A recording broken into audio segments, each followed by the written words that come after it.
pour faire l'esquisse d'une fonction valeur absolue, il faut se souvenir de la représentation graphique.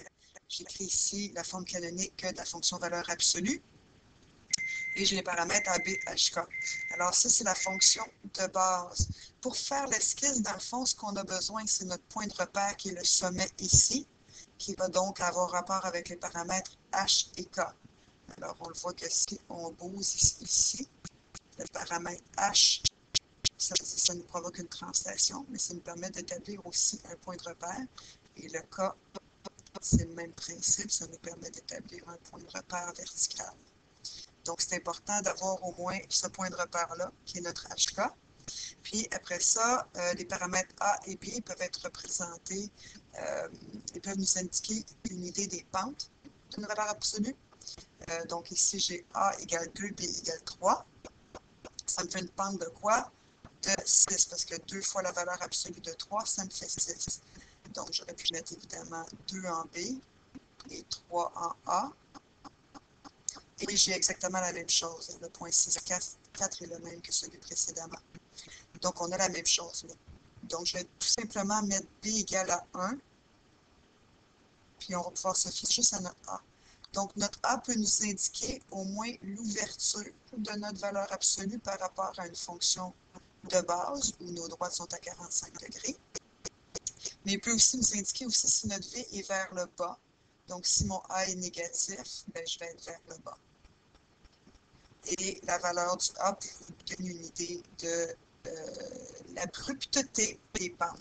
Alors, pour dessiner l'esquisse, ce serait utile d'avoir notre forme canonique ici, pour avoir notre point de repère H et K, et pour avoir aussi notre taux de variation qui nous donne une idée de l'ouverture, si elle est vers le haut et vers le bas, ou vers le bas.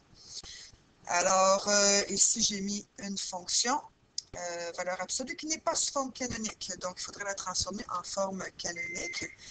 C'est sûr que j'ai ciblé que le 10 était le cas, hein, que je l'écrive là, ou à la fin de ma valeur absolue, c'est la même chose. Alors, je vais changer ici de côté. La valeur absolue, je vais mettre 2 tiers x plus 15 pour m'aider à cibler mon H et le B, évidemment. Alors, le B, il faut que je mette en évidence moins 2 tiers. Moins 2 tiers de quoi ici? Ça va être un moins. Moins 2 tiers fois quoi de 15? Alors, 15 divisé par 2 tiers, c'est comme 15 fois 3 demi, ce qui nous fait 45 demi. Si je ne suis pas sûre, ben, je peux faire 2 fois 42 tiers fois 45 demi, mais 2 simplifie, il me reste 45 divisé par 3, puis ça me donne bien 15. Et moins par moins, ça donne plus.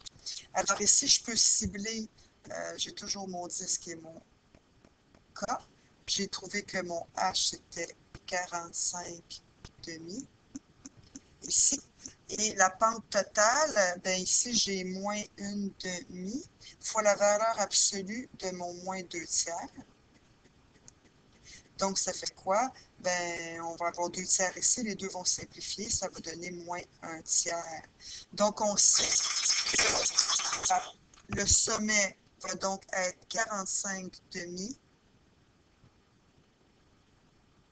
et le K, c'est 10. Donc, voici notre sommet. Puis, on se demande est-ce qu'on est vers le haut ou vers le bas. Alors, ici, ça m'indique que ma pente est vers le bas. Donc, j'aurai un V qui est vers le bas comme ça ici. Puis, si je veux avoir une idée de l'ouverture, ben, j'ai un delta Y de 1 par rapport à 3. Donc, je pourrais me dire, ben, si j'avance de 3 horizontalement, je vais baisser de 1, comme ça. Donc, je pourrais, dans le fond, mettre mes pentes un petit peu moins abruptes. Ça me donnerait une meilleure idée. Surtout si je veux comparer avec autre chose. Voilà.